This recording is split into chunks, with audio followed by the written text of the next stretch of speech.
ইসমাইল, তুমি? আর তোমার এই অবস্থা কেন? কি হয়েছে তোমার? আর না বলে এভাবে চলে এসছো কেন? ভাবি দাঁড়ান, ভিতরে যাই, সব বলতেছি।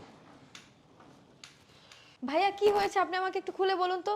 ও এভাবে এরকম কালো একটা চশমা পরে আবার হাতের মধ্যে অন্ধ মানুষের লাঠি, ও এভাবে কেন আসছে?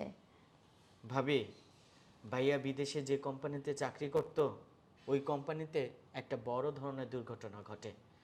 তারপর ওই দুর্ঘটনায় ভাইয়ার দুইটি চোখই অন্ধ হয়ে যায়। তাই ডাক্তার বলছে যে ভাইয়া আর কখনো দেখতে পারবে না।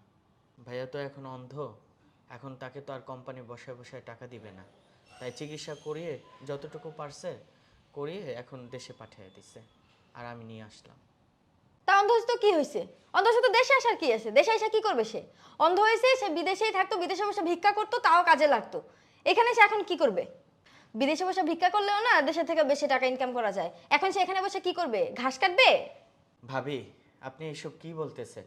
ভাইয়া যে বেঁচে আছে এটাই তো অনেক বড় শুকরিয়া। এমন শুকরিয়া না আমার দরকার নেই। এই যে এখন অন্ধ হয়ে আসছে, একটা বোঝা হয়ে আসছে, এখন এই বোঝা কে পারবে?